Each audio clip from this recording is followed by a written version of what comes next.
हमको एक बहुत दुख के साथ कहना पड़ रहा है।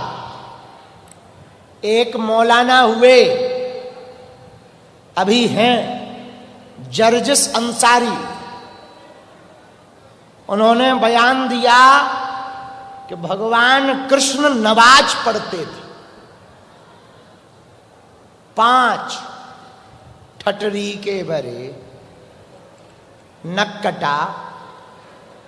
इस भारत का जन्मा हुआ प्रत्येक व्यक्ति हिंदू है और तुम भी हिंदू हो। तुम अपने बाप को बाप नहीं कह रहे, बेटा ये तुम्हारी भूल है। इस भारत में जो भी जन्म लेगा वो हिंदू ही कहलाएगा।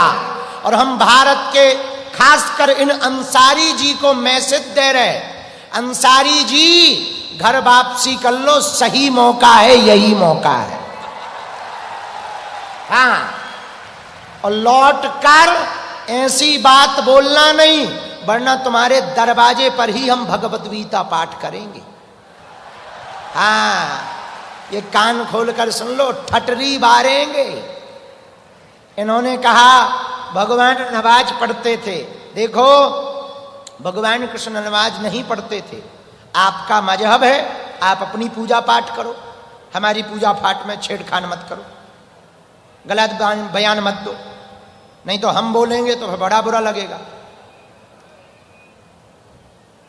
अंसारी जी, कभी प्रयागराज जाना, वहां पर अपना पंचांग खुलवा लेना पूर्वजों का। चौथे 5वें नंबर पर कन्हैया लाल ना निकले तो कह देना। हाँ हाँ, और हमको एक फिल्म बहुत अच्छी लगती है, अमर अकबर एंथनी। अमर मंदिर जाता, अकबर मस्जिद जाता, एंथनी चर्च जाता।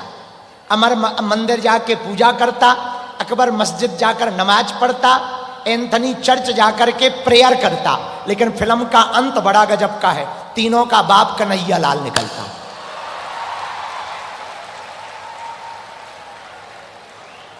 अब लौट के तुमने कोई बयान दिया हमारा नाम लेकर, तो गीता पाठ हो ही जाएगा। और तुम्हें यह पता नहीं है गीता पाठ कब करवाया जाता है। हाँ, हम भारत सरकार से कहेंगे, वैसे तो सरकार अच्छी है, हम कहीं पर शांति बिगाड़ने नहीं जाते, शांति करवाने जाते। हम मुसलमानों के विरोधी नहीं हैं, ईसाइयों के विरोधी नहीं हैं। सब मुसलमान अपनी पूजा पाठ करें, हमें कोई बुराई नहीं है, बस हमारी पूजा पाठ में छेड़खानी ना करें, हमको ज्ञान ना दें। हमें पता है कि हमारे भगवान की हमें कैसे पूजा करनी और हमारे भगवान क्या करते थे, ये हमें पता है। आप ज्ञान ना दो, अगर हमारे हिंदू आप पे ज्ञान देने लगेंगे तो खुजली हो जाएगी। हाँ, और हम चूकेंगे नहीं। लोग हमसे कहते हैं कि बाबा हम सुधरेंगे नहीं, जब तक जिएंगे ऐसे ही रहेंगे। और हैदराबाद के हिंदुओं, तुम हमारा साथ दो, हम तुम्हें हिंदू राष्ट्र देंगे।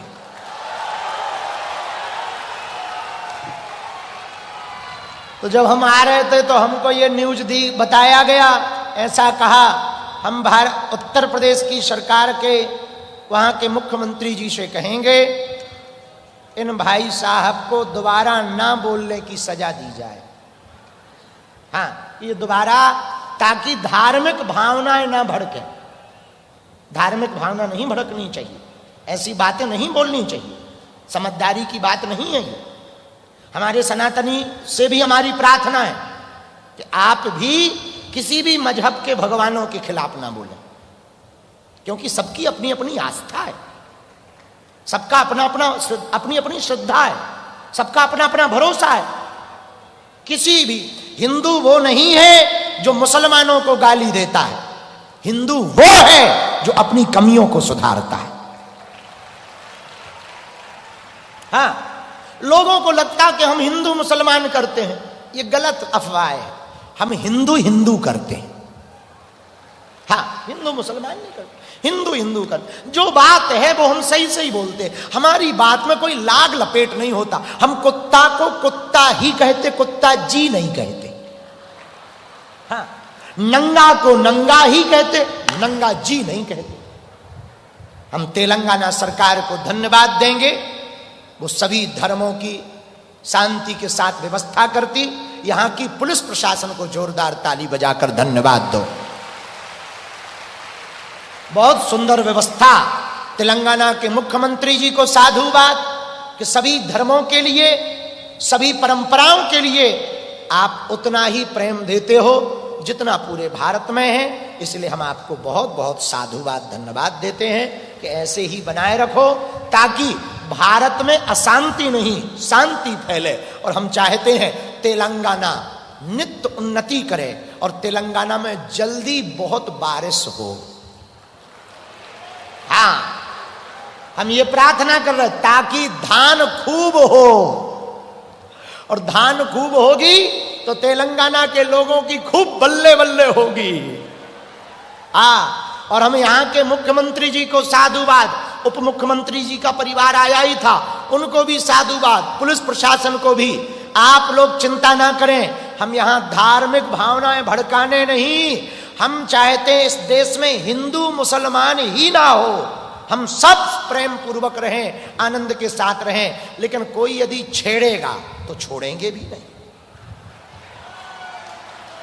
ये भी पक्का है। अब कोई गलत बोले तो हम चुप ना रह पाएंगे, क्षमा करना भैया, हमारे पेट में बड़ी खुजली होती है।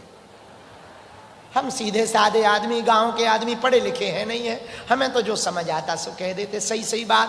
पर सबको धन्यवाद देते हुए, हमारी ब्रांडिंग खराब नहीं होनी, आपों की ब्रांडिंग खराब होगी। हाँ, ब्रांड आपका डैमेज होगा, हमारा नहीं होगा, हमारा कुछ गड़बड़ नहीं होना, आपका बिगड़ेगा।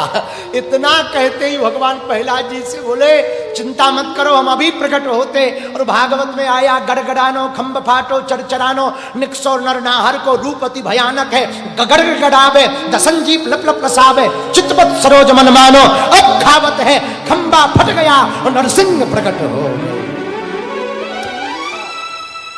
तुरंत नरसिंह प्रकट हो गए। और जैसे ही नरसिंह भगवान को देखा प्रहलाद जी ने, सबसे ज्यादा खुश प्रहलाद जी है। बोले प्रभु बड़ी कृपा कर दी जो आप आ गए, आप न आते तो आपकी आज ब्रांडिंग गई। भगवान है, ये ब्रांडिंग ही खत्म हो जाती। तो भगवान प्रकट होते ही क्या कह रहे जरा सुनिए, कितने दयालु है भगवान। प्रकट होते ही नरसिंह भगवान प्रहलाद जी से कह रहे हैं, भैया प्रहलाद हमको आने में देर हो गई, माफी करो, हमको माफ करो, आने में देर हो गई। बताओ कोई भगवान इतना दयालु होगा? कोई इतना कृपालु होगा? भगवान कह रहे प्रभु प्रहलाद हमको आने में देरी हो गई, माफ करो। प्रहलाद जी की आंखों में आंसू आ गए। प्रभु देर से ही सही, आ तो गए हो, न आते तो हमारी और तुम्हारी दोनों की लुटिया डूब जाती, ये तो काट ही देते हमको। आप पर भी प्रश्न चिन्ह उठता, दीनानाथ अनाथ का भला मिला संजोग, यदि अब तुम तारोगे नहीं तो हंसी करेंगे लोग। प्रभु अपनी लाज नहीं रखोगे ना तो लोग हंसेंगे। नाथ अपनी लाज नहीं रखोगे, लोग तमाशा बनाएंगे, उलाहना देंगे, और देते ही है। भक्त को तो उलाहना मिलता है, जो भक्ति के मार्ग में जाता ना उसे बड़ा सहना पड़ता। कमाल तो कहने वाले करते हैं, भक्त तो सहते हैं, सहने के अलावा कुछ नहीं बचता। मीरा विष पी गई, सूरदास को सहना पड़ा, रैदास को सहना पड़ा, तुलसीदास जी को परीक्षा देनी पड़ी, किसको नहीं सहना पड़ा? भाग्यनगर वालों, कुछ तुम्हें सहना भी पड़े ना, सह लेना, भक्ति के मार्ग में पर डटे रहना। हमें भरोसा है जो तुम पर हंसते हैं वो तुम्हारे लिए एक दिन तालियां बजाएंगे। जो तुम्हारे बर्बाद होने का इंतजार कर रहे हैं, देखना तुम भगवान के भरोसे भर रहना, वो तुम्हारी जय जयकार ना करे तो करे। प्रहलाद जी के सामने जब भगवान प्रकट होते, हमको माफ करो। प्रहलाद जी बोले, प्रभु कैसी बात करते हो, भगवान इतने विकराल रूप में है, कोई देवी देवता पास आने को तैयार नहीं है, कोई भी। इतना विचित्र रूप, आधा नर आधा सिंह, नाम नरसिंह, कौन नजदीक आए, सब दूर दूर है। सोचा भगवान प्रकट हुए, भगवान ने हिरण्यकशिपु का वध किया, ब्रह्मा जी ने सोचा स्तुति करें, भगवान आए हैं स्वागत करें। प्रोटोकॉल है कि राज्यपाल आएगा तो क्षेत्र का एसपी महोदय या महामहिम राष्ट्रपति महोदय आएंगी तो मुख्यमंत्री स्वागत करने जाएंगे। वैसे ही भगवान प्रकट भय तो प्रोटोकॉल है, ब्रह्मा जी जाएंगे। पर ब्रह्मा जी अपने पंख अपने हंस पर बैठ कर गए नरसिंह भगवान के पास। जैसे ही गए, भगवान ने एक नजर टेढ़ी की और एक घुड़क्का मारा, सोई ब्रह्मा जी का हंस फड़फड़ा के भाग गया। ब्रह्मा जी बोले, इतने अवतार देखे, ये खतरनाक नहीं देखा। शंकर जी को कहा आप जाओ। भोले बाबा बोले, नंदी पे बैठ के हम जा रहे। भोले बाबा नंदी पे बैठ के आए। नंदी बैल है, भगवान नरसिंह हैं, दोनों की आंखें मिली। भगवान ने थोड़ा आंखें बड़ी कर दी और जैसे एक घुड़क्का मारा, शंकर जी का नंदी भागा। शंकर जी बोले, ये तो खतरा नहीं, महा खतरा है, अब जाए कौन। सबने कहा पति कितना भी नाराज हो, धर्म पत्नी मना लेती, घरवाली को नस पता होती, कौन सी नस दबाने से हमारे हस्बैंड साइलेंट हो। इसलिए तुम जरा देखना, बाहर आदमी चाहे जितनी लंबी लंबी फेंके, घरवाली के सामने नहीं फेंकता। और बाहर के लोग चाहे जितना सम्मान कर दे, घरवाली नहीं करती है। उन्हें पता होता है कि जो बाहर ये धर्मात्मा बने, घर में कितने। घरवाली के सामने किसी की नहीं चलती है, और चलनी भी नहीं चाहिए घरवाली के सामने। वो भी तो शक्ति है, शक्ति के सामने चलती किसकी है। एक आदमी हमें हैदराबाद में मिला, बोले गुरुजी पत्नी को कंट्रोल करने का उपाय बताओ। उनका बेटा वो तो शंकर जी नहीं कर पाए।